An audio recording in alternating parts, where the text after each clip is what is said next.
하나님 아버지 감사합니다. 한 주간 아름다운 날씨를 허락해 주셔서 감사합니다.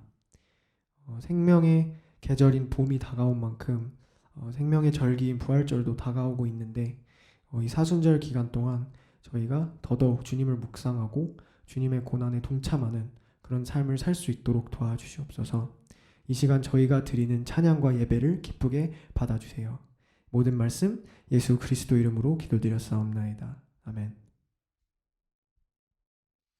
예배에 나오신 여러분들을 진심으로 축복하고 환영합니다. 이 시간 기쁜 마음으로 찬양을 주님께 올려드리겠습니다.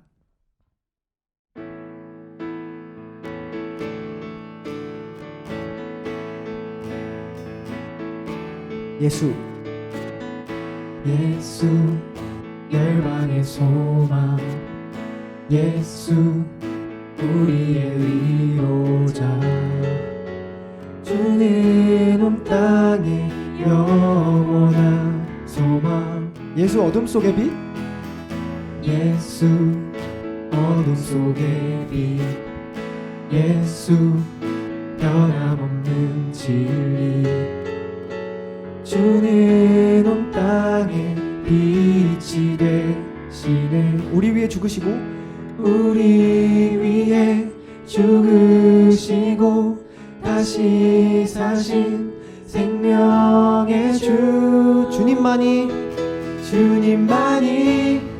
소망이요 변함없는 반석이라 주님만이 온 세상을 비추시네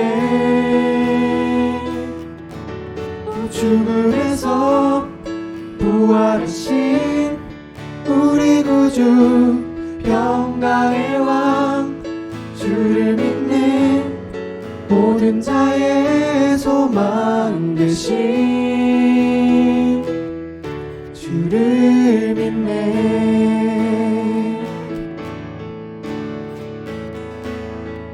다시 한번 예수 열방의 소망 예수 열방의 소망 예수 우리의 위로자 주는 온 땅에 영원한 소망 예수 어둠 속의 빛 예수 변함없는 진리 주는 온 땅에 빛이 되시네 우리 위해 죽으시고 우리 위해 죽으시고 다시 사신 생명의 주 우리 위해 죽으시고 다시 사신 생명의 주 주님만이 소망이요 변함없는 반석이라 주님만이 온 세상을 비추시네 또 죽음에서 부활하신 우리 구주 평강의 왕 주를 믿는 모든 자의 소망 되신 다시 한번 주님만이 소망이요 변함없는 반석이라 주님만이 온 세상을 비추시네 또 죽음에서 부활하신 우리 구주 평강의 왕 주를 믿는 모든 자의 소망 되신 주를 믿네 주를 믿네 주를 믿네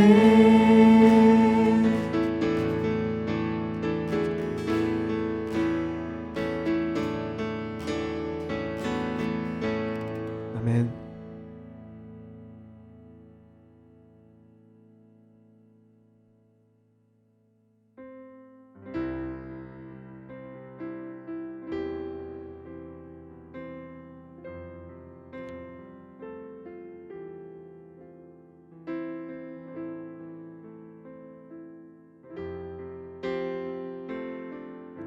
주 예수보다 더 귀한 것은 없네. 주 예수보다 더 귀한 것은 없네. 이 세상 부귀와 바꿀 수 없네. 영주 근래 대신 돌아가신 그 놀라운 사랑 잊지 못해. 세상 즐거움 세상 즐거움 다 버리고 세상 자랑 다 버렸네. 주 예수보다 더 주 예수보다 더 귀한 것은 없네. 예수밖에는 없네. 주 예수보다 더 주 예수보다 더 귀한 것은 없네. 이 세상 명예와 바꿀 수 없네. 이전에 즐기던 세상 일도 주 사랑하는 마음 뺏지 못해. 세상 즐거움 세상 즐거움 다 버리고 세상 자랑 다 버렸네. 주 예수보다 더 귀한 것은 없네. 예수밖에는 없네.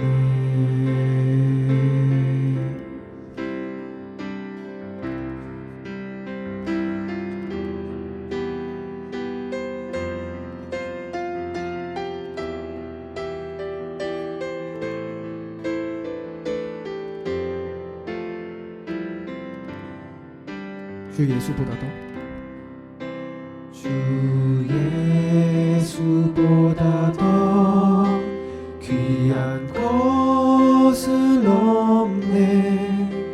이 세상 행복과 바꿀 수 없네. 유혹과 핍박이 몰려와도 주 섬기는 내 맘 변치 못해. 세상 즐거움 세상 즐거움 다 버리고 세상 자랑 다 버렸네. 주 예수보다 더 귀한 것은 없네. 예수밖에는 없네. 주 예수보다 더 주 예수보다 더 귀한 것은 없네. 예수밖에는 없네.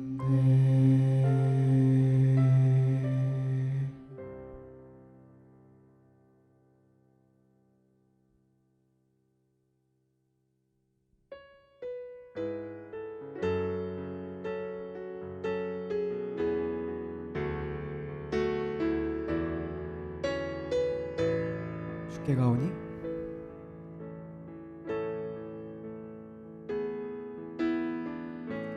주께 가오니 날 새롭게 하시고 주의 은혜를 부어주소서.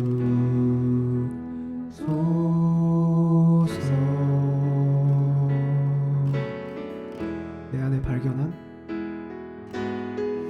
내 안에 발견한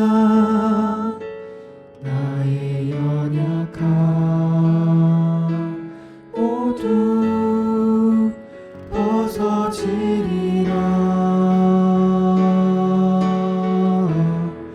주의 사랑으로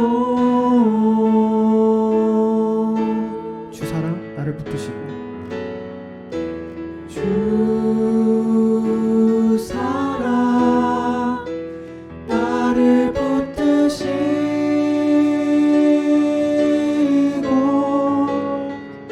주 곁에 주 곁에 날 이끄소서.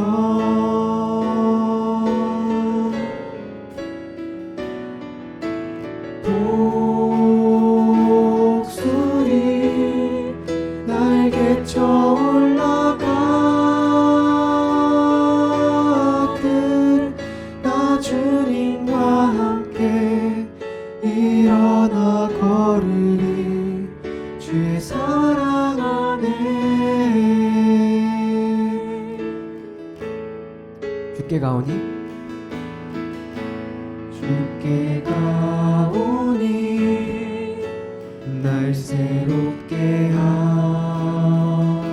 하시고 주의 은혜를 부어주소서.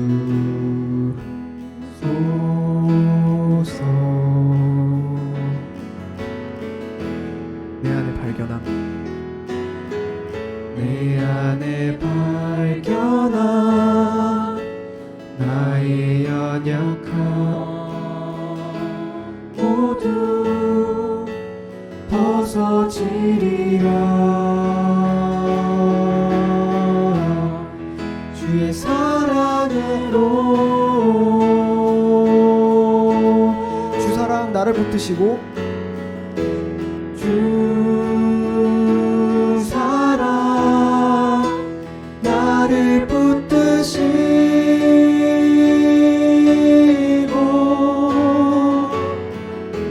주 곁에 날 이끄소서.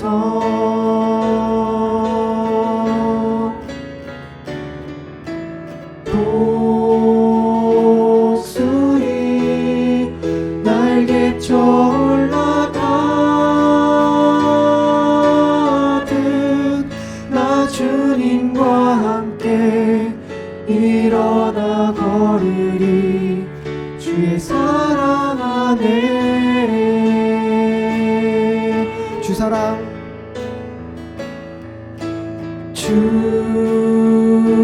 사랑 나를 붙드시고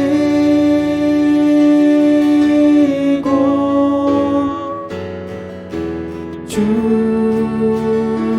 곁에 날 이끄소서.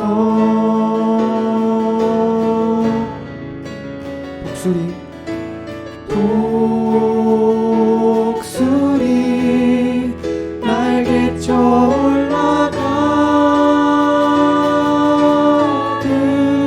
나 주님과 함께 일어나 걸으리. 주의 사랑 안에 우리 목소리만으로 부르겠습니다. 주 사랑 나를 붙드시고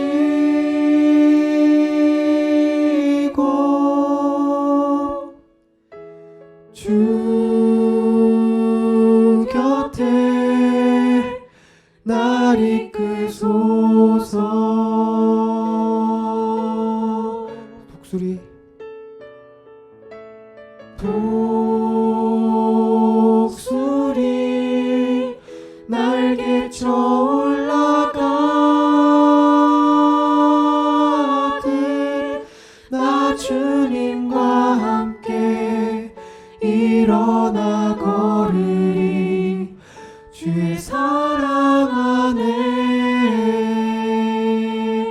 나 주님과 함께 나 주님과 함께 일어나 걸으리 주의 사랑 안에.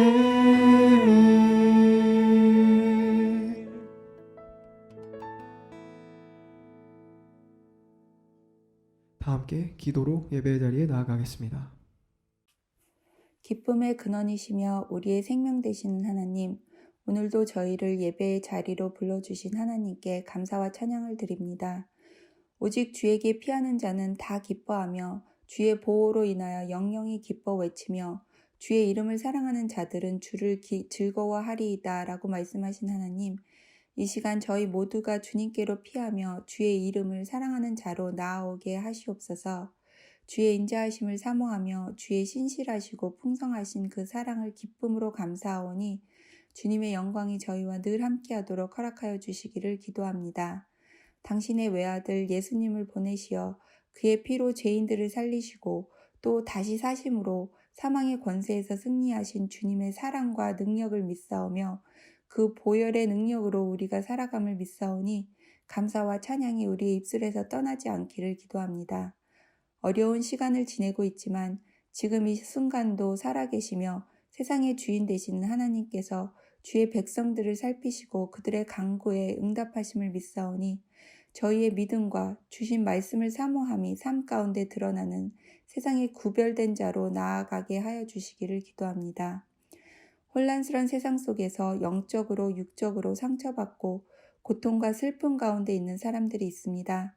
그들을 긍휼히 여기시어 위로와 치유의 은혜를 허락해 주시고 더 이상의 희생이 없게 하여 주옵시고 세상의 질병들조차도 하나님의 권세 아래 엎드리게 하여 주옵소서. 또한 이를 통하여 하나님을 모르는 이웃들이 여호와 하나님만이 오직 주이심을 알게 되는 역사가 있게 하여 주시기를 기도합니다. 예배를 드리는 모든 성도님들의 마음을 붙잡아 주시어 신령과 진정함으로 나아오게 하시어 예배 가운데 살아계신 하나님을 경험하며 영육 간의 치유와 회복이 있는 예배가 되게 하여 주옵소서. 예배가 온전히 드려질 수 있도록 수고하시는 많은 주님의 사람들을 기억하여 주시고 그들의 섬김을 축복하여 주옵소서. 하홍표 목사님 귀한 말씀을 전하실 때 이 세상을 말씀으로 창조하셨던 그 능력이 전해져서 듣는 이들의 혼과 영과 및 관절과 골수가 찔려 쪼개지는 역사를 경험하게 하옵소서. 주일학교 아이들을 축복하여 주옵시고 영육간을 강건하게 지켜주시고 주님의 날개 아래 품어주시어 악한 세력들로부터 보호해 주시기를 기도합니다. 유아 세례와 입교로 나오는 우리 아이들을 기뻐하실 줄 믿사오니 그들의 앞으로의 삶 가운데 주인 되어 주시고 한 공동체로서 그들을 위하여 쉬지 않고 기도하는 저희들 되게 하여 주옵소서. 함께 모여 예배드릴 수 있는 날이 속히 오도록 기도하오며 주님 뜻 가운데 이루어지게 하옵시고 그 장소가 어디이든지 주님의 귀한 인도하심 있을 줄 믿습니다. 육신이 연약하신 많은 성도님들의 치유의 하나님이 되어주시고 온 교회가 함께 힘써 기도로 나아가게 인도하여 주시고 그들의 입술에 하나님이 하셨다 하는 감사의 간증들이 있게 하여 주옵소서. 길이요 진리요 생명 되신 우리 주 예수 그리스도 이름으로 기도드립니다. 아멘.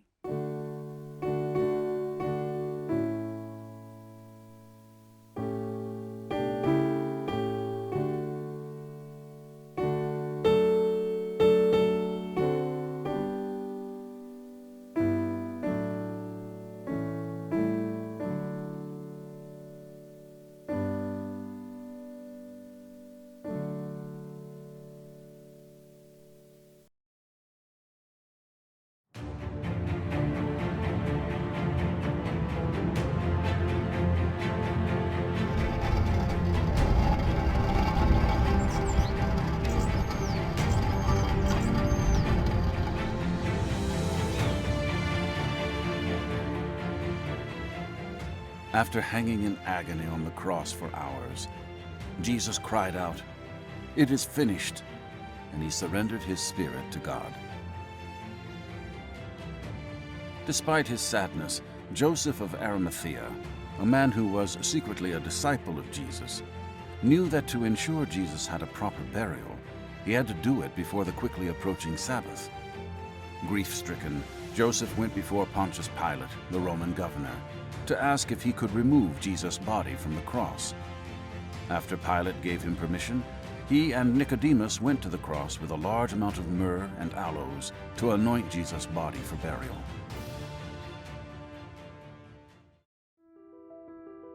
Together, Joseph and Nicodemus carefully wrapped Jesus' body in strips of linen with burial spices in accordance with Jewish tradition.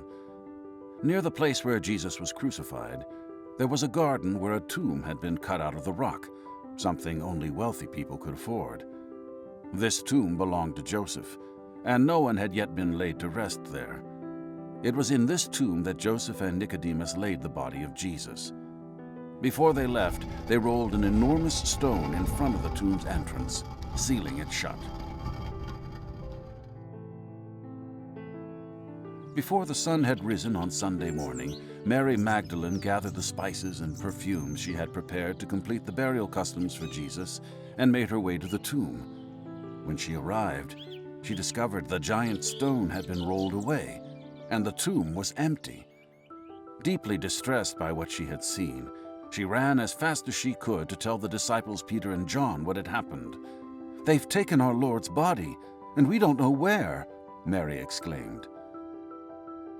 After hearing Mary's account, Peter and John sprinted to the tomb. John arrived first, but he did not enter the tomb. Without hesitation, Peter walked into the tomb and noticed that the strips of linen that Jesus had been wrapped up in were laying empty in a pile, and the burial cloth that was placed over his head and face was neatly folded next to them. As John entered the empty tomb, he didn't fully understand what had happened, but he believed that Jesus had risen from the dead. Puzzled by what they had seen, Peter and John returned to their homes. Too upset to return home with Peter and John, Mary Magdalene remained at the empty tomb. As she wept, she looked up through her tears into the tomb, and she saw two angels in dazzling white robes. They were sitting where Jesus' body had been, one at the head and one at the foot. Seeing Mary's tears, the angels asked, "Woman, why are you crying?" Still sobbing, Mary replied, "They have taken my Lord away, and I don't know where they have put him." As Mary turned away from the angels to make her way home, she saw a man had been standing behind her. But this was no ordinary man. It was Jesus. Somehow Mary did not recognize Jesus. She thought he was the gardener. Jesus asked Mary, "Why are you crying? Who are you looking for?" Mary, still thinking he was the gardener, begged him, "If you have taken him away, please tell me where so I can get him." Then Jesus called Mary's name, and suddenly she recognized that the man was Jesus. She exclaimed, "Teacher," and fell to her knees to worship at his feet. Jesus told Mary to go tell the disciples. After hearing Mary's report of what happened at the tomb and that she had seen Jesus, the disciples gathered together behind locked doors, afraid of what the Jewish leaders might do to them. Suddenly, Jesus appeared among them in the locked house and said, "Peace to you." The disciples were overjoyed to see Jesus with their own eyes. After Jesus had shown them the wounds in his hands and his side, he told the disciples that they would continue his mission, going throughout the world and preaching God's love.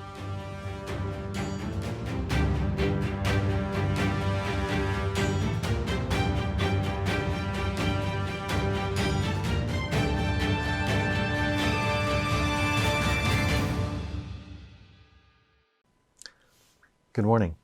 Today I want to talk to you about something more serious. Have you ever been so sad that you couldn't move, that you didn't want to think about the future, and that you just wanted to be left alone? Well, if you have felt those things, you're not alone. Many people have felt like that. And when Jesus died on the cross, the people who loved him were terribly sad. They didn't know what to do, where to go, or what to hope for. But all that changed on Easter Sunday when Jesus was resurrected. Let's read today's passage from John chapter 20, verse 1 through 18. Early on the first day of the week, while it was still dark, Mary Magdalene went to the tomb and saw that the stone had been removed from the entrance. So she came running to Simon Peter and the other disciple, the one whom Jesus loved, and said, "They have taken the Lord out of the tomb, and we don't know where they have put him." So Peter and the other disciple started for the tomb. Both were running, but the other disciple outran Peter and reached the tomb first. He bent over and looked in at the strips of linen lying there, but did not go in. Then Simon Peter came along behind him and went straight into the tomb. He saw the strips of linen lying there, as well as a cloth that had been wrapped around Jesus' head. The cloth was still lying in place, separate from the linen. Finally, the other disciple who had reached the tomb first also went inside. He saw and believed. They still did not understand from Scripture that Jesus had to rise from the dead. Then the disciples went back to where they were staying. Now Mary stood outside the tomb crying. As she wept, she bent over to look into the tomb and saw 2 angels in white seated where Jesus' body had been, one at the head and the other at the foot. They asked her, "Woman, why are you crying?" "They have taken my Lord away," she said, "and I don't know where they have put him." At this, she turned around and saw Jesus standing there, but she didn't realize that it was Jesus. He asked her, "Woman, why are you crying? Who is it you are looking for?" Thinking he was the gardener, she said, "Sir, if you have carried him away, tell me where you have put him, and I will get him." Jesus said to her, "Mary." She turned towards him and cried out in Aramaic, "Rabboni," which means teacher. Jesus said, "Do not hold on to me, for I have not yet ascended to the Father. Go instead to my brothers and tell them, I am ascending to my Father and your Father, to my God and your God." Mary Magdalene went to the disciples with the news, "I have seen the Lord," and she told them that he had said these things to her.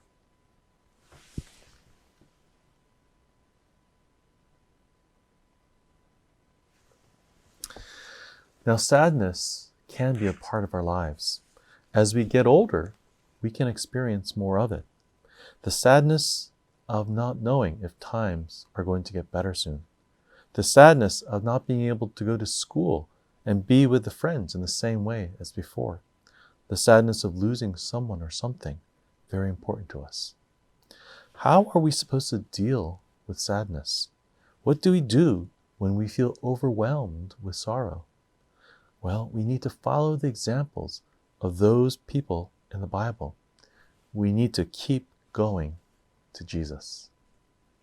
Now we know that many people who loved Jesus were so sad and filled with grief when he died.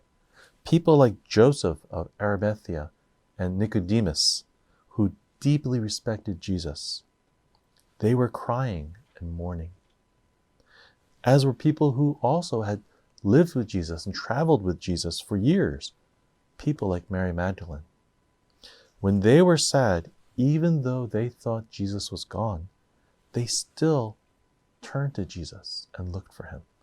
Joseph of Arimathea took care of Jesus' burial because he loved Jesus. Mary Magdalene went to Jesus' tomb early on Sunday morning because she loved Jesus. And because they were seeking Jesus, they were able to find him. Just like Jesus promised that when you seek, you will find. In today's passage, we see that when Jesus is in control, sadness lasts only for a short time. When Jesus rises from the grave, he changes everything. Why is it so important that Jesus rose from the grave?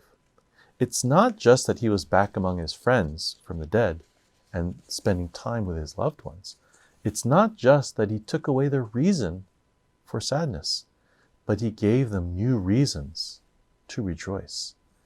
Not only was their Lord Jesus Christ alive, but by coming back from the grave, from death, he completed the plans and the promises of God. Jesus showed that he is the Savior who gives everyone who loves him the chance to be completely forgiven, to become a part of God's family, and to be born anew. If we trust in Jesus and his promises, not only do our temporary sorrows turn into joy, but we will also have him with us, and we will never again be alone. What does the empty tomb show us today? Well, the empty tomb shows us that Jesus is alive and he's on the move. Neither the four walls of the tomb nor death itself could keep Jesus down. Jesus is with you whenever you are sad. He's there with you whenever you need him, holding your hands, holding you throughout the hard times. And never forget that the tomb is empty, so that our lives will never ever be empty again when we are with Christ. And we have some questions to go over today. Joseph of Arimathea asked Pontius Pilate for permission to do what?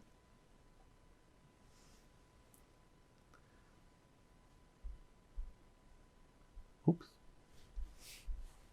Joseph of Arimathea asked Pontius Pilate for permission to remove Jesus' body from the cross. Where did Joseph and Nicodemus bury Jesus' body? In a tomb that was cut out from the rocks. What did Mary Magdalene bring with her to the tomb? She brought spices and perfumes to the tomb.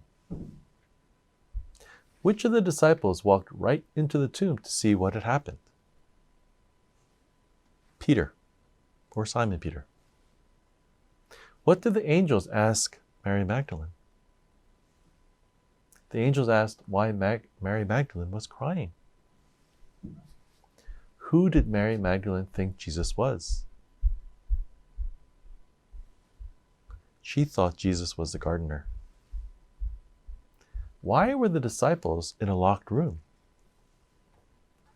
They were in the locked room because they were afraid of what the Jewish leaders might do to them. The big idea for today is that Jesus wasn't in the tomb because he's alive and he's with us always. And the Bible verse for today comes from John chapter 20, verse 21.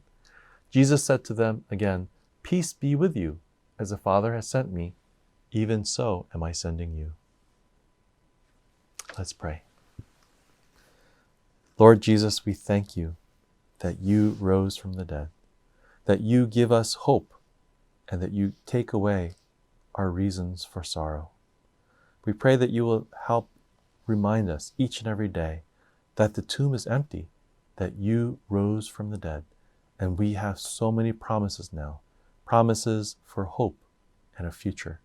And we pray that you will help us to remember that when we are down, when we are sad, that it will be only for a short time because of who you are and because you will be with us forever. In Jesus Christ's name we pray. 아멘. 교회 소식입니다. 주일 예배에 참석하신 모든 분들을 주님의 이름으로 환영합니다. 2021년 상반기 동안 아래 기도 제목들로 각자 계신 곳에서 한 마음으로 기도해 주시기 바랍니다. 5월까지 주일 예배는 기존과 같이 12시 45분부터 온라인으로 드려집니다. 헌금은 수표나 온라인 헌금 사이트를 통해 보내주시기 바랍니다. 사순절 기간 동안 주님께서 이 땅에 오시고 십자가에서 죽으신 것에 대해 깊이 묵상하며 회개와 경건의 삶이 우리 가운데 항상 있기를 바랍니다. 입교나 세례를 원하시는 분들은 담임 목사님께 알려주시기 바랍니다. 지난주 뉴저지 봄 노회에서 유재현 장로님의 시무장로 취임을 허락받았습니다. 함께 축하해 주시고 취임식을 위해서 기도 부탁드립니다. 이번 주는 비전센터 헌금이 있는 주입니다. 성도님들의 많은 참여와 기도 부탁드립니다. 다음 주일은 선구헌금이 있는 주일입니다. 성도님들의 많은 참여와 기도 부탁드립니다. 세금 보고를 위한 2020년 헌금 증명서를 발급해 드리오니 필요하신 분들은 재정부 이메일로 연락 부탁드립니다. 기혼 목장지기 성경 공부가 오늘 오후 3시 줌으로 진행됩니다. 성금요일인 4월 2일 저녁 8시에는 예수님의 십자가 죽으심을 묵상하며 청년 기혼 목장별 모임이 아닌 전교인이 줌으로 함께 모여 예배를 드리도록 하겠습니다. 줌 정보는 추후 이메일로 보내드릴 예정입니다. 중고등부의 버추얼 토요 모임이 첫째, 셋째 주 토요일 저녁 8시에 진행되고 세례입교 교육이 3월 4주간 진행됩니다. 2021년 봄학기 한글학교가 진행 중입니다. 후원과 수고해주시는 모든 분들을 위하여 성도님들의 많은 기도 부탁드립니다. 매일 새벽 예배는 생명의 삶 순서에 따라 기도드리시기 바랍니다. 우리 성도님들과 몇 가지 교회 소식과 또 기도 제목을 잠깐 나누도록 하겠습니다. 지난 화요일 우리 노회에서 유재현 장로님 시무 장로권이 통과되었습니다. 이제 남은 것은 취임식만 남아 있는데요. 우리 먼저 축하해 주시고 계속해서 기도를 부탁드립니다. 우리 여성교회를 통해서 우리 청년들이 도시락을 선물 받아서 맛있게 먹었습니다. 도네이션 해주신 분들과 또 수고해주신 모든 분들께 감사를 드립니다. 우리 성도님들과 한 가지 기도 제목을 나누고 싶은데요. 아시안 혐오 사건들이 미국에서 발생하고 있습니다. 아픔을 당한 우리 커뮤니티와 또 가족들에게 주님의 위로하심과 또 치유하심이 있기를 바라고요. 교회가 더 많은 사람들을 이해하고 사랑하는 계기가 될 수 있도록 계속해서 우리 성도님들 기도를 부탁드립니다. 오늘 주시는 말씀은 요한복음 1장 43절에서 51절입니다. 이튿날 예수께서 갈릴리로 나가려 하시다가 빌립을 만나 이르시되 나를 따르라 하시니 빌립은 안드레와 베드로와 한 동네 벳세다 사람이라. 빌립이 나다나엘을 찾아 이르되 모세가 율법에 기록하였고 여러 선지자가 기록한 그 일을 우리가 만났으니 요셉의 아들 나사렛 예수니라. 나다나엘이 이르되 나사렛에서 무슨 선한 것이 날 수 있느냐? 빌립이 이르되 와서 보라 하니라.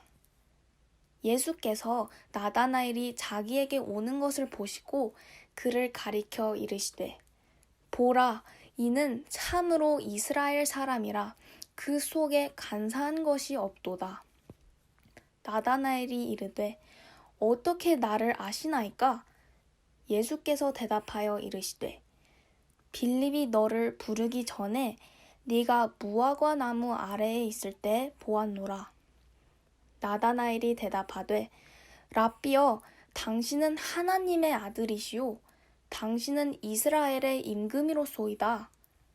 예수께서 대답하여 이르시되 내가 너를 무화과 나무 아래에 보았다 함으로 믿느냐? 이보다 더 큰 일을 보리라. 또 이르시되 진실로 진실로 너희에게 이르노니 하늘이 열리고 하나님의 사자들이 인자 위에 오르락 내리락 하는 것을 보리라 하시니라. 아멘.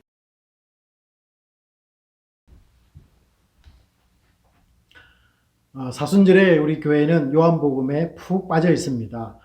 더 정확하게 말하면은 예수님을 더 알아가고 우리 개인의 고백을 주님께 올려드리고 있습니다. 우리 성도님들은 성경 인물들이 만난 주님을 만났고요. 또 그들이 들려주는 고백들과 동일한 고백을 하고 있는지를 확인하는 시간이 될 줄로 믿습니다. 우리는 예수를 인격적으로 삶의 자리에서 모두가 만났습니다. 그 후부터 지금까지 주님을 따르고 있습니다. 풍성한 고백들이 우리의 삶의 자리에서 많이 있을 텐데요. 오늘 우리가 보고 있는 이 요한은 자신의 고백뿐만 아니라 예수님의 이 제자들의 입술을 통해서 나온 이 믿음의 고백들 또한 우리에게 상세하게 소개를 해주고 있습니다. 그래서 요한복음만큼 많은 사람들의 그 고백을 들을 수 있는 좋은 책도 바로 요한복음이죠. 자, 요한복음 1장에서는요, 주님을 만난 이 5명의 제자들을 부르십니다. 우리가 잘 알다시피 안드레, 요한, 베드로, 그리고 빌립과 이 나다나엘입니다.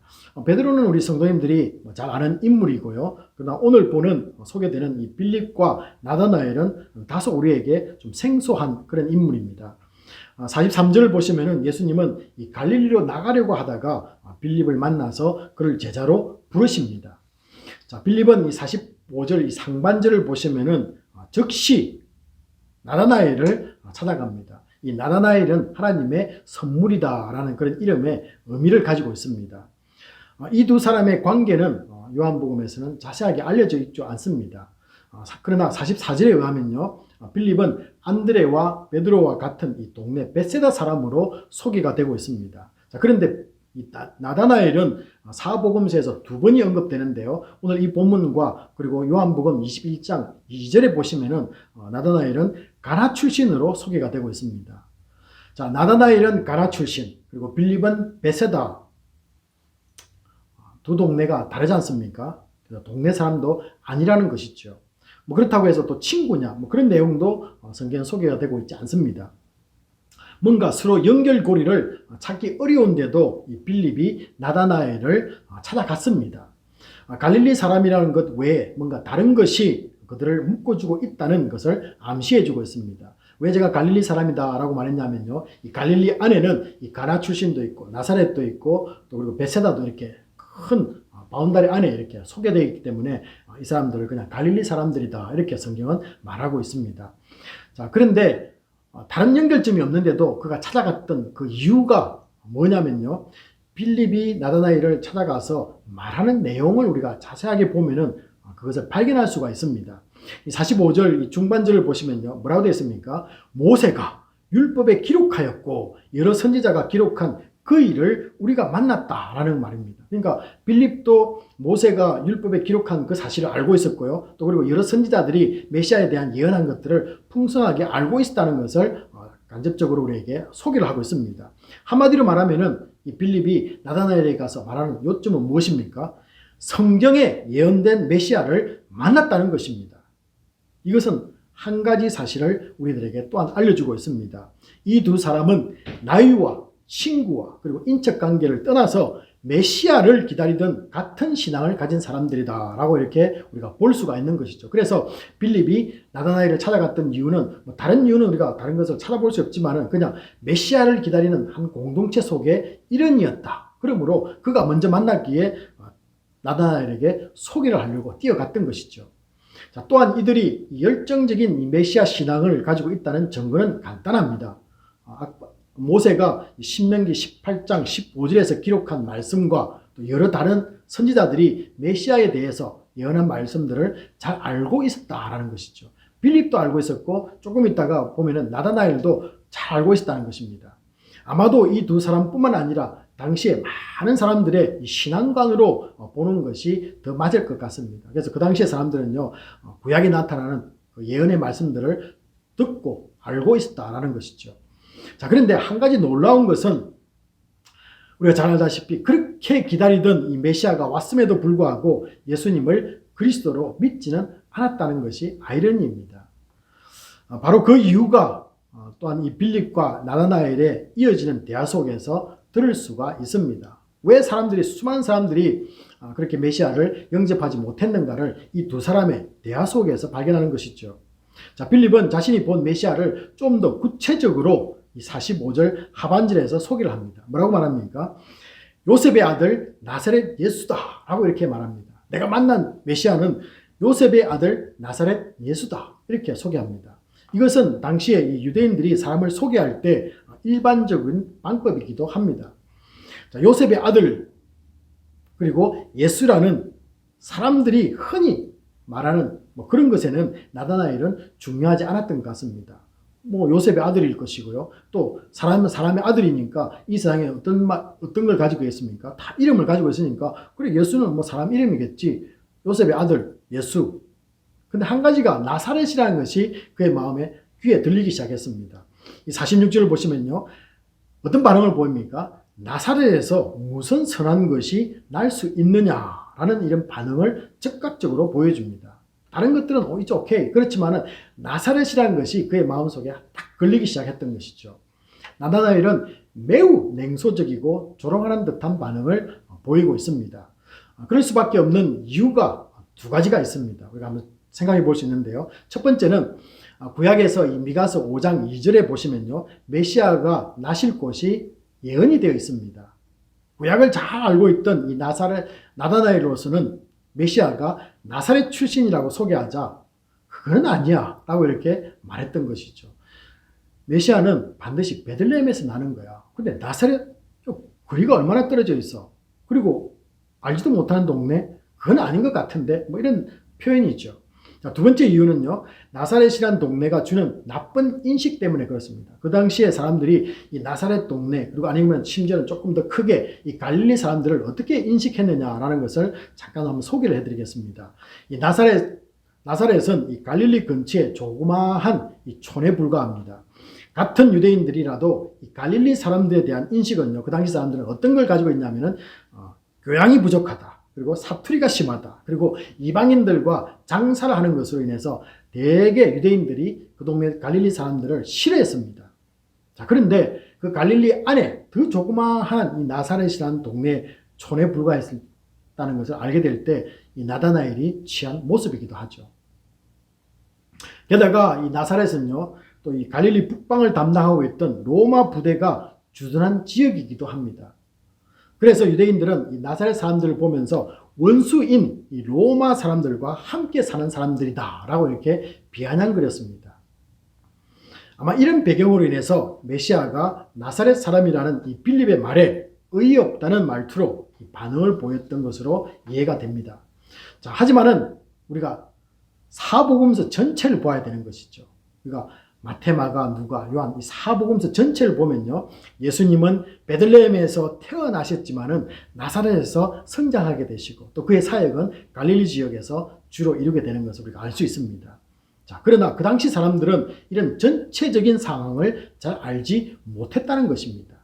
나다나엘도 뭐 그런 사람 중에 하나겠죠. 자, 성경은 우리가 잘 알다시피 마태, 마가, 누가, 요한에 의해서 예수님에 대한 이야기를 상세하게 우리들에게 들려주고 있습니다. 아니 그냥 한 것만 만들지 왜 이렇게 복음서를 사복음서를 만들어서 우리에게 주느냐 뭐 이렇게 말씀할 수 있겠지만요, 결국은 어떻습니까? 우리들이 오해하는 것을 막아주려는 그런 의도에서 각자가 본 그 사실들을 우리에게 소개를 해주고 있다는 것이죠. 이 결국 나다나엘은 예수님에 대한 이 사실조차 알지 못함으로 오해한 것입니다. 그래서 그 팩트를 알았다면은 나다나엘은 이렇게까지 반응을 보이지는 않았겠죠. 지금도 여러분 비슷한 이유 때문에 예수를 못 믿는 분들이 우리들 가운데 있을 수가 있습니다. 이런 이유라면 우선으로 해야 할 것은요, 예수에 대한 그리고 예수에 관한 것들을 자세하게 알아보아야 되지 않겠습니까? 그리고 내가 믿지 못하는 그 이유들에 반대되는 이야기들도 그 진실에 대해서도 한번 들어보아야 되지 않겠습니까? 공부해야 되지 않겠습니까? 잘 알고 그리고는 예수가 거짓이라면 믿지 말라고 사람들에게 알려주어야만 할 것입니다. 그런 태도가 저는 맞다라고 이렇게 생각합니다. 자, 어떻게 하나님과 이 진리에 대항하면서 싸우면서 책 몇 권 읽고 결정할 수가 있습니까? 게다가 자신의 생각만으로 성경은 틀렸다, 또 아니면은 예수는 거짓이다, 심지어는 하나님은 없다라고 이렇게 말하지 않았으면 좋겠습니다. 적어도 이 지성인이라면은 성경은 한 번 읽어야 하지 않겠습니까? 그리고 또 양심적이라면은 예수에 대해서 배우는 시간은 투자하고 결정해야 되지 않겠습니까? 평생 예수를 따르고 연구한 분들은 그러면은 모자라는 분들이 아니지 않습니까? 그리고 평생 예수를 받아들이지 않던 수많은 지성인들이 어떤 계기를 통해서 예수를 믿고 거듭나는 일은 전부 거짓이고 가식일까요? 우리가 잘 알고 있는 이 나니아 연대기 저자로 잘 알려진 이 C.S. 루이스를 알고 있습니다. 많은 분들이 그분의 책을 좋아하는데요. 저는 개인적으로 좋아하는 이유가 좀 다르게 있습니다. 믿는 가정에서 태어났지만은 그가 어릴 적에 무신론자가 됩니다. 나중에는 하나님을 알고 또 교회도 나가는 단계에 들어갑니다. 자, 그런데 예수를 영접하는 데는 오랜 시간이 걸린 사람으로 대단히 유명한 사람들 중에 한 분이기도 합니다. 그가 보여주는 것은 믿는다는 것은 뭔가 몇 가지 단계가 있다라는 것을 우리에게 한번 볼 수 있게끔 만드는 좋은 하나의 샘플이 되는 것이죠. 이분의 삶을 한번 들여다보면요. 처음에는 무신론자, 그리고는 하나님을 알고 믿고 알고 교회도 나가는 그런 단계에 들어갑니다. 그리고는 마지막으로 예수를 인격적으로 만나서 진정으로 나의 구주로 내 인생의 온전한 주님으로 영접하는 이 성령의 거듭남의 단계를 우리에게 소개를 해주고 있습니다. 그러므로 이분을 통해서요, 우리가 알 수 있는 것은 어떻게 말할 수 있겠습니까? 그냥 교회에 다닌다는 것과 구원은 별개이다. 좀 더 따로 떼어서 생각해야 될 것이다 라는 것이죠. 또 다르게 말하면 교회에 나온다고 자동으로 구원을 허락받는 것은 아니다. 그리고 거듭나는 것은 아니다 라는 사실이죠. 루이스는 오랜 시간을 걸리면서 이 눈사람이 눈에 녹듯이 천천히 예수를 영접한 사람이다 라고 이렇게 소개를 했습니다. 혹시 우리 주변에도 하나님은 좋아하지만은 하나님을 알고 있지만은 아직 예수를 영접하지 못한 분들이 있을 수가 있습니다. 그의 책 중에 순전한 기독교, Mere Christianity라는 이 책을 한번 권유를 해드리고 싶습니다. 많은 분들이 이 기독교의 핵심을 명료하고 그리고 논리적으로 설명한 책이다라고 이 책을 평가를 하고 있습니다. 저는 이 책을 읽으면서 루이스 자신이 받아들일 수 없던 예수를 소개하고 있다라는 것에 더 강조를 하고 싶은데요. 자신의 말로서 내가 왜 예수를 영접하지 못했는가를 굉장히 자기의 말로서 그리고 명료하고 논리적으로 우리들에게 하나씩 이렇게 비유를 통해서 자세하게 소개를 해드리고 있습니다. 그래서 제가 한번 권유를 해드리고 싶은데요. 혹시 읽기를 원하시면은 이 책을 제가 주문을 했습니다. 그리고 한 2주 뒤에 도착하는데요. 5분에게 드리도록 하겠습니다. 그냥 드릴게요. 단 한 가지 조건은 있다면은 본인도 읽으셔도 괜찮겠지만은 가족이나 또 친구에게 선물로 하실 분을 우선으로 이렇게 제가 드리도록 하겠습니다. 사실 우리 주변에 이 책도 읽어도 막무가내 안 믿는 분들도 있습니다. 자, 그분들 나름대로의 이유들을 가지고 계실 것입니다. 우리는 오늘 본문에서요, 배우는 것이 하나 있습니다. 그것은 무엇이냐면은 이 나다나엘이 해박한 이 메시아에 관한 지식 때문에 예수를 거부할지라도 빌립은 실망하지 않았다는 것입니다. 빌립은 어떻게 반응합니까? 그를 지식으로 상대하지 않고요, 그냥 와서 보라고 권유합니다. 빌립이 지식이 부족했는지는 모르겠습니다. 그러나 그는 이런 결정을 합니다. 그냥 와서 보라. 친구가 친구에게 강하게 권하는 모습이 느껴집니다. 논리로 설득하는 것이 아니라 주님과 직접 접촉할 수 있는 그 자리까지 한번 가보자라는 강한 제안을 그에게 했던 것입니다. 네가 그렇게 생각한다면 가서 한번 보자라는 것이죠.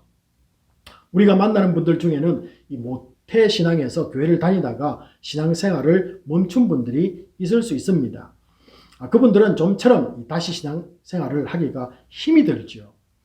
이미 교회와 성경에 대해서 많은 것을 알고 있고 또 실망한 것을 다 알고 있습니다. 더 이상 관심도 교회에 대한 재미도 없어서 교회를 떠난 분들이 있습니다. 자, 그러므로 그런 분들은 어떻게 하면 이 예배의 자리보다는 좀 더 편한 모임에 오게 하는 것이 좋다라는 것입니다. 그리고 그분들이 오면요, 이 자신이 믿지 않는 이유들과 자신만의 논리를 마음껏 이야기할 수 있도록 어느 정도 우리는 허락해 주어야만 됩니다. 그분의 이야기를 그냥 들어주는 것이죠. 그러다 보면요, 어떤 일이 발생하겠습니까? 조금 시간이 지나가고 나중에는 그분들 속에서 뭔가 비워지는 것을 느끼게 될 것입니다. 우리가 느끼는 거죠. 저분이 이제 뭔가 다 쏟아내고 있구나. 이제는 뭔가가 바닥에 드러나고 있구나.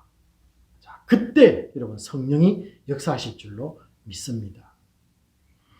빈자리를 물밀듯이 밀고 들어가며 조금씩 그 빈자리를 말씀으로 채우게 되도록 우리는 기도하는 것입니다. 왜 그렇습니까? 우리가 그 역사를 이루어가는 것이 아니라요, 그 빈자리는 하나님이 채워가시기 때문에 우리는 기도하면서 그분에게 성령의 역사가, 예수 그리스도가 그분에게 다가오시도록 기도하는 것이죠. 자, 우리 47절 한번 볼까요? 주님이 어떻게 이 나다나엘을 대하는 모습을, 직접 다루는 모습을 조금씩 소개를 하고 있습니다. 주님은 그를 가리켜 뭐라고 말합니까? 보라, 이는 참으로 이스라엘 사람이라. 그 속에 간사한 것이 없도다. 그 속을 들여다보았다는 것입니다. 간사한 것이 없도다 라고 말씀하십니다. 주님은 그의 속 사람을 볼 수 있는 분이십니다. 그렇다면 조금 전에 바로 앞에 있었던 이 46절에서 나다나엘이 자신에 대해서 거의 조롱에 가까운 말도 한 것을 이미 주님은 알고 있을 것입니다. 그럼에도 불구하고 주님은 너 조금 전에 나보고 나사렛 출신이라고 조롱했지라고 말하지 않는다는 것입니다. 전혀 다르게 그에게 다가가십니다. 오히려 그를 칭찬하십니다. 자, 그런데요, 여기서 오해하지 말 것이 있는데요. 그것은 이 나다나엘이 전혀 죄가 없다는 그런 말이 아닙니다. 오해하면 안 됩니다. 만약에 그랬다면 주님은 나다나엘을 제자로 부를 필요가 없겠지요. 주님의 말씀에는 두 가지 의미가 들어있습니다. 그는 참 이스라엘 사람이다. 속에 간사함이 없다라는 이 말을 우리가 오해하지 말고 들어야 될 두 가지 사실이라는 거죠. 첫 번째는요, 이 자신의 죄인됨을 인정하며 하나님을 바라보는 그런 사람으로 주님이 바라보았다는 것입니다. 그리고 두 번째는요, 당시 이 종교 지도자들은 외적 행위들을 가지고 자신들을 치장을 했습니다. 그래서 우리는 외식하는 사람들이다 라는 말을 들었지 않습니까? 자, 그런데 이 나다나엘에게는 본래 자기의 모습을 속이는 그런 간사함이 없다는 그런 뜻입니다. 나다나엘은 너무나 자기를 잘 아는 예수님께 놀라움을 표시합니다. 아니, 누가 나에 대해서 이렇게 말해 주었지? 알고 싶었을 것입니다. 자, 48절을 보시면요, 주님은 이미 그를 무화과나무 아래에 있을 때 보았다라고 이렇게 말씀해 주고 있습니다. 나다나엘이 무화과나무 아래에서 율법책을 보고 또 메시아를 기다리고 기도하는 경건한 그의 외적인 삶과 그 속을 보았다라는 그런 뜻입니다. 그냥 외형적으로 나타나는 그의 경건한 모습이 아니라 그 속에, 그래서 뭐라고 말합니까? 그 속에 간사함이 없도다. 그 말은 주님이 그 속을 들여다 보았다는 것이죠. 이 두 가지를 보았다는 것입니다. 자, 그리고는 그를 칭찬했던 것입니다. 나다나엘은 자신의 생애에서 처음으로 이런 엄청난 분을 대면하게 된 것입니다. 나다나엘은 자신의 마음을 지금 스캔하고 있는 예수님에게 완전히 압도를 당하고 있습니다. 바로 이것이 주님과의 인격적인 만남이라고 부릅니다. 자, 그럴 때 모든 사람은 왕 대신 그리스도의 통치를 경험하게 되는 것입니다. 나를 지배하는 이 압도적인 힘에 내 영혼이 탈탈 틀리는 것입니다. 변명도 자랑도 아무것도 그분 앞에서는 생각나는 것이 없습니다. 주님이 나에게 더 가까이 오면 올수록 내 죄가 드러나 보이고 죄인이라는 사실 하나만이 확인해질 뿐이라는 것이죠. 과거에 거짓되고 속이고 미워하던 나의 모든 잘못들이 생각납니다. 나와 나의 악한 행위들이 필름처럼 지나갑니다.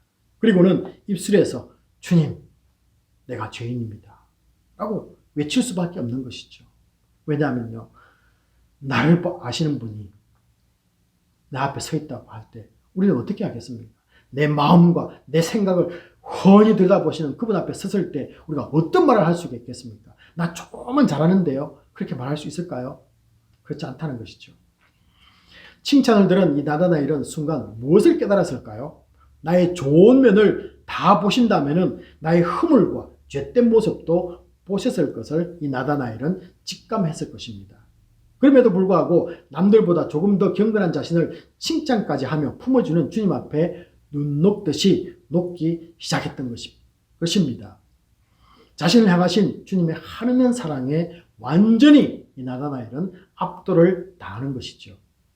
주님과의 인격적인 만남이라는 것이 다른 것이 아닙니다. 내가 하나님 앞에서 죄인이라는 사실을 인정하는 것입니다. 나는 지금까지 괜찮게 세상에서 살았다고 생각했습니다. 그리고 앞으로도 생각할 것입니다. 도덕적으로, 윤리적으로, 양심적으로 바르게 살기 위해서 노력하며 남을 심지어 도우며 살아왔습니다. 자, 그런데요, 그렇게 말하는 사람들이 하나님 앞에 서보니 정말로 엉망이라는 것입니다. 이것이 주님과의 인격적인 만남인 것이죠. 이 사실을 보는 것입니다. 그리고 우리의 입술을 통해서 인정하는 것입니다. 나의 자아가 붕괴되는 날이기도 합니다. 하나님을 알지 못했고 하나님을 떠나 산 것 그 자체가 얼마나 큰 죄인인가를 시인하는 시간입니다. 하나님 앞에서 가장 인간적인 나의 모습을 드러냅니다. 제가 인간적이다라는 말을 썼는데요. 이 말은 인간적이라는 말은 하나님이라는 절대자 앞에서 나는 아무것도 아니라는 것을 인정하는 것, 그것이 우리 인간적이다라는 표현의 속뜻입니다. 다른 것이 아닙니다. 하나님 앞에서 정말 자랑할 것이 하나도 없게 됩니다. 하나님의 거룩 앞에 주홍빛 같은 내 죄만 드러나는 것이죠.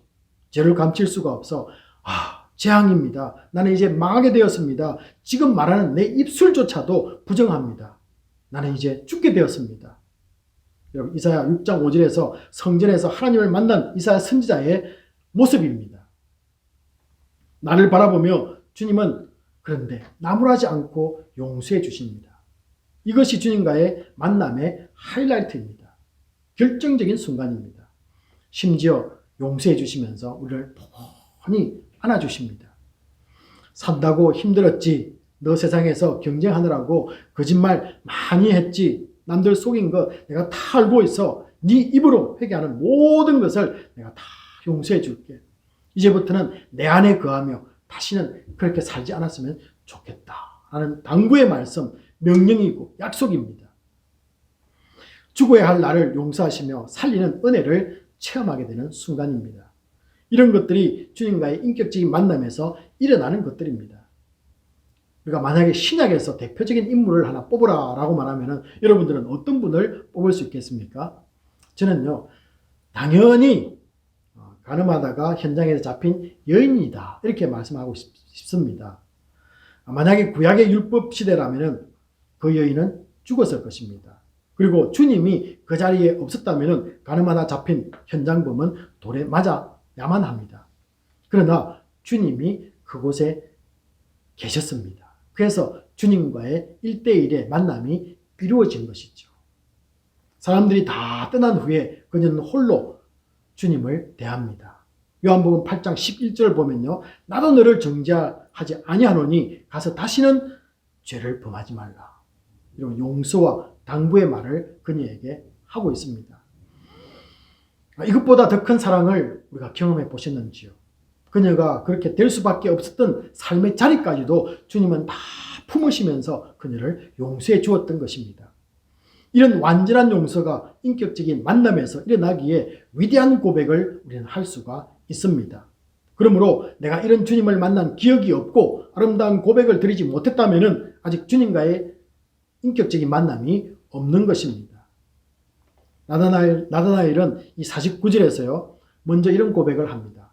랍비여, 아직도 뭔가 부족한 느낌이 들지요. 랍비여, 당신은 하나님의 아들이요, 당신은 이스라엘의 임금이로소이다 라고 이렇게 먼저 고백을 드러내어 놓습니다.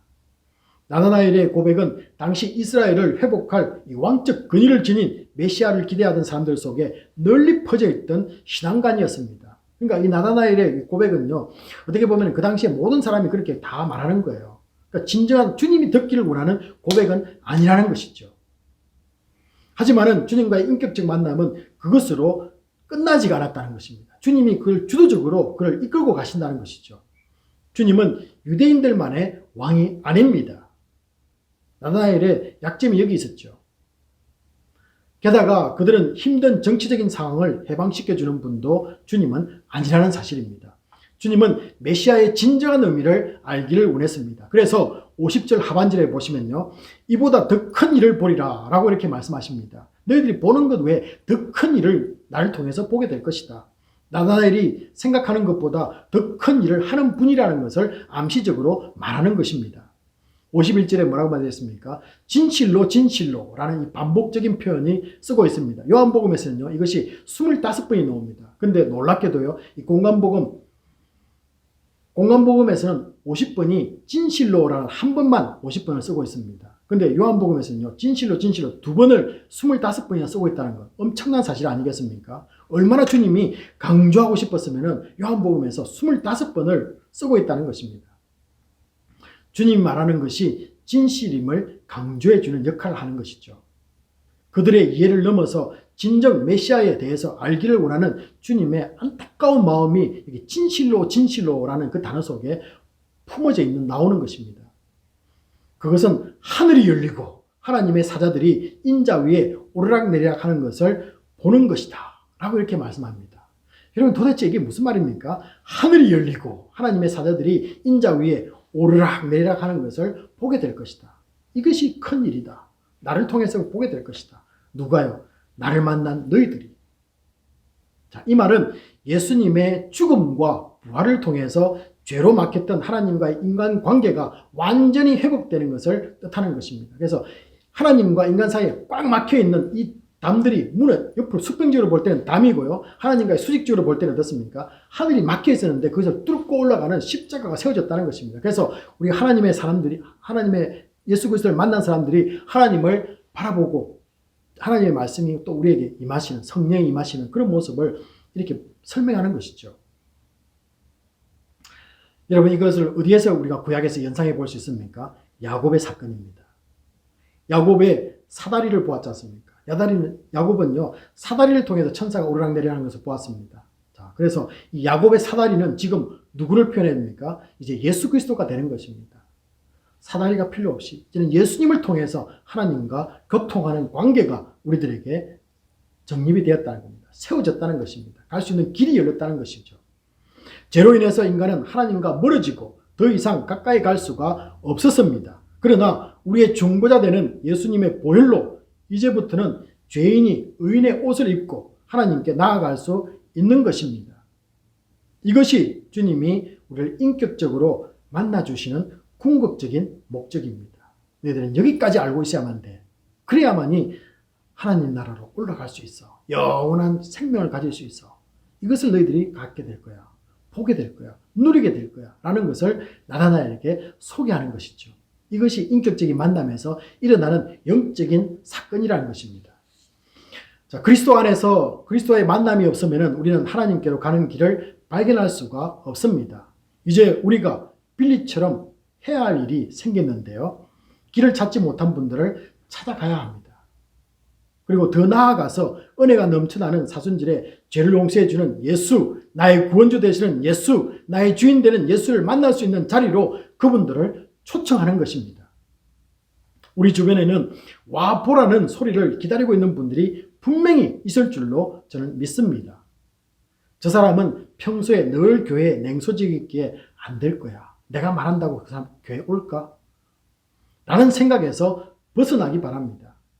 우리가 그렇게 생각한다면, 그렇게 생각했다면 그분들은 예수 그리스도를 인격적으로 만날 기회를 놓칠 것입니다.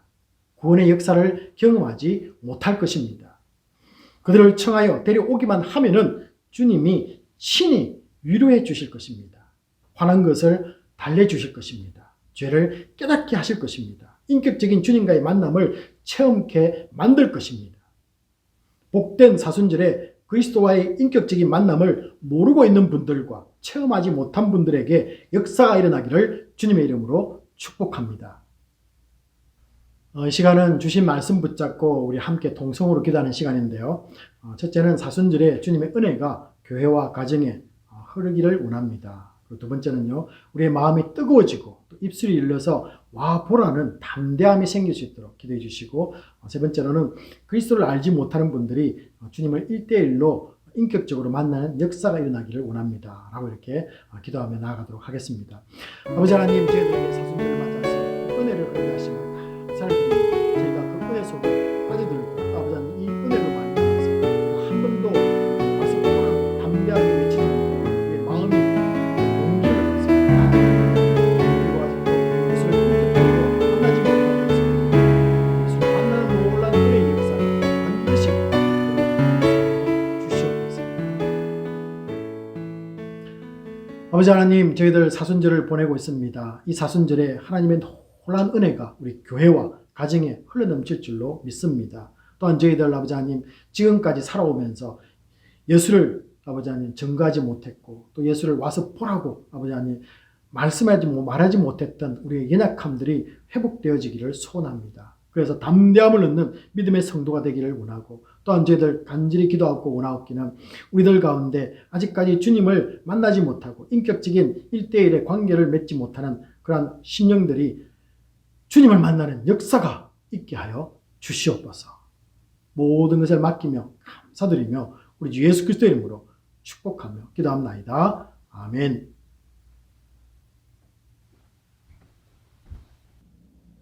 모두들 있는 자리에서 일어나 온 기도와 축도로서 예배를 마치도록 하겠습니다.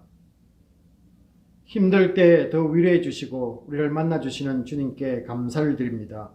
사순절에 더욱 예수 그리스도를 묵상하며 나아가는 성도들에게 은혜를 더하여 주시옵소서. 팬데믹으로 힘든 시간이지만 믿음으로 이겨나가고 더 어려운 형편에 있는 분들을 돕고 기도하는 교회가 되기를 원합니다. 오늘은 특별히 비전센터를 위해 헌금하는 손길들이 있습니다. 소그룹 활동과 캠퍼스 사역의 활발한 진행을 위해 수년 동안 기도하며 준비해 오고 있습니다. 관심과 헌신하는 성도들을 기억해 주시고 더욱 온 교회가 마음을 합하여 하나님의 뜻을 이루어갈 수 있게 역사하여 주시옵소서. 오늘도 믿음으로 주님께 드린 모든 손길들을 축복하시고 하나님 나라 위에 귀하게 사용되게 하여 주시옵소서. 지금은 우리 주 예수 그리스도의 은혜와 지극하신 하나님의 사랑하심과 성령님의 감동감화 위로하심이 주를 와서 보라고 전하는 자들과 주님과의 인격적 만남을 위해 준비된 영혼들 위해 지금부터 영원까지 함께 있을지어다. 아멘.